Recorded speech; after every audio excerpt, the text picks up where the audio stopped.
Alhamdulillahirabbil alamin. Segala puji bagi Allah, Tuhan semesta alam. Hari ini kita masih bisa berkumpul untuk melaksanakan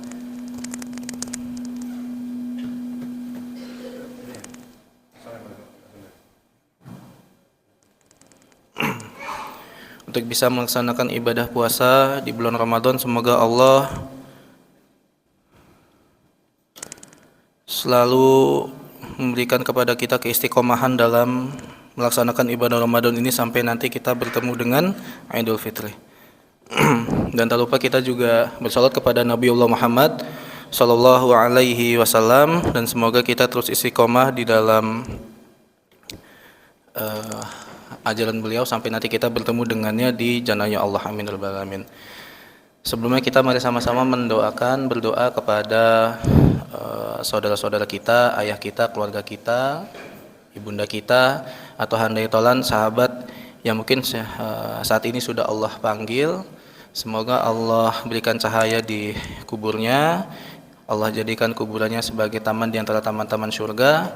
Kalaupun hari ini kita sangat mencintai orang itu, semoga Allah bangkitkan kita bersama orang itu, dan semoga kita bisa dipertemukan lagi di jannahnya Allah. Amin ya rabbal alamin. Dan semoga kita doakan juga hari ini bagi kita, mungkin hari ini ada yang sedang sakit, kita doakan semoga Allah berikan kesembuhan sehingga bisa aktivitas normal kembali, khususnya ibadahnya. Kalaupun ada hajat yang ingin sedang dicapai, semoga Allah mudahkan. Jikalau ada di antara kita yang sedang memiliki masalah, kita doakan Allah berikan solusi yang paling mudah. Dan jikalau hari ini kita sedang merasa terhimpit oleh dunia, hutang piutang dan lain-lainnya, semoga Allah bantu untuk segera melunaskan atau melepaskan ikatan itu sehingga kita bisa menjalani hidup ini lebih baik. Dan tak lupa kita juga berdoa sebagaimana tadi, Rabbana ighfir lana wa li ikhwanina alladzina sabaquna bil iman wa la taj'al fi qulubina ghil. Nah, kenapa ghil ini menjadi doa yang benar-benar difokuskan sama Nabi Muhammad SAW? Karena ternyata ghil ini bisa kalau di bahasa medis ya, ini bisa memendekkan umur. Jadi baru sempat viral seminggu yang lalu itu ada video dokter muda itu mendapatkan pasien yang usianya 106 tahun, 106 atau 107 tahun. Itu viral.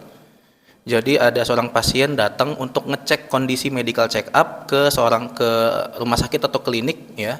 Lalu dokter itu ngerekam dan bertanya, "Kakek, punten, boleh tahu umurnya berapa?" Katanya. Jawabannya 106 tahun. Kaget kan?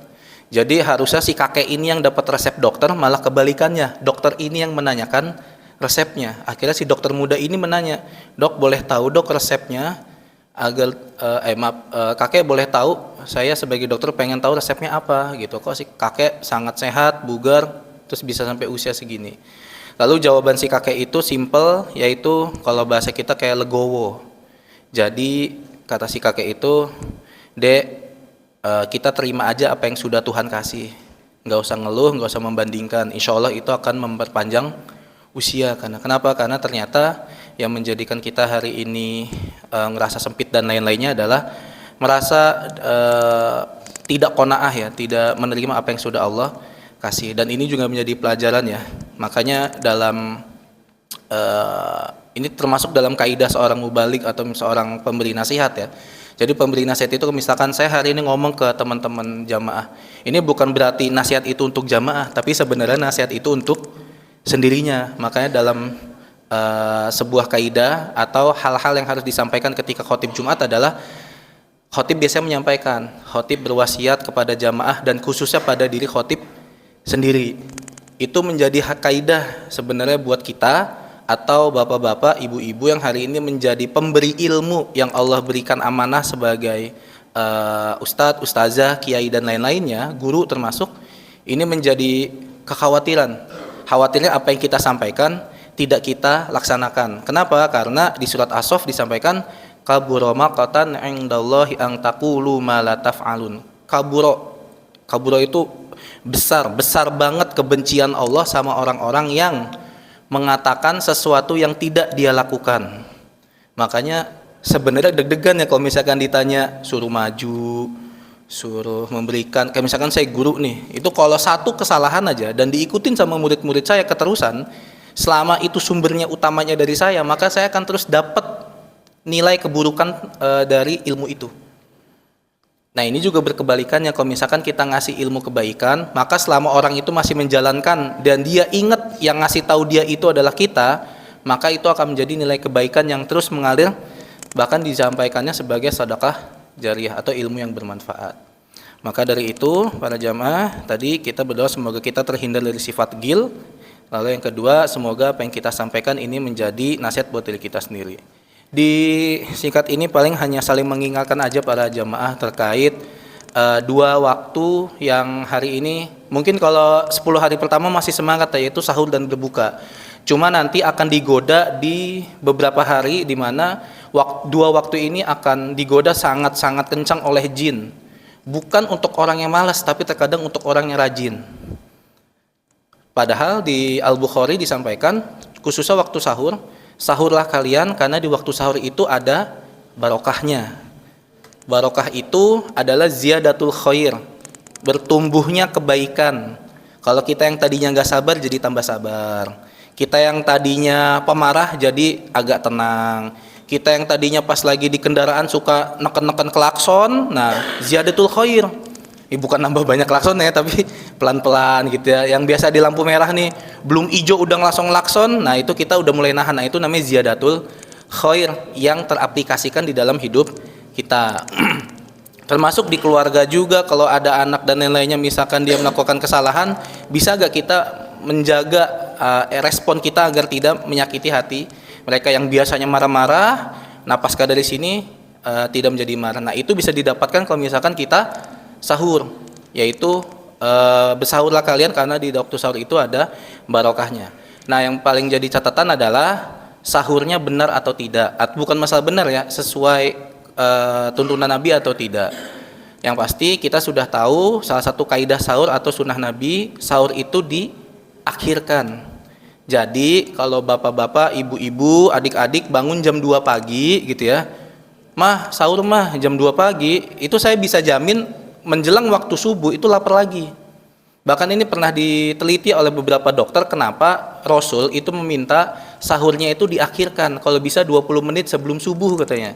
Kenapa? Karena di situ yang pertama mengenyangkan lama, yang kedua membuat psikologi otak kita ini, oh saya baru selesai makan, abis itu langsung sholat, jadi nggak ada jeda bengong dulu, nggak ada jeda kosong dulu. Karena kalau udah ada jeda kosong, biasanya respon tubuh kita di lambung itu cepat memproses, sehingga kadang pas lagi sahur tuh ada aja keinginan ngabisin air, minum dan lain-lainnya. Nah ini yang harus kita perhatikan. Yang kedua, kalaupun misal nanti kita bakal diuji sama jin atau setan ya, biasanya ujiannya kuat banget loh. Bangun jam 3, makanan berlimpah, ada daging, ayam, sate, semuanya ada, tapi muncul sifat males buat sahur, nah itu jin tuh. Sering banget tuh, saya juga kadang ngerasa gitu kan ya, udah bangun nih, malas banget sahur ya.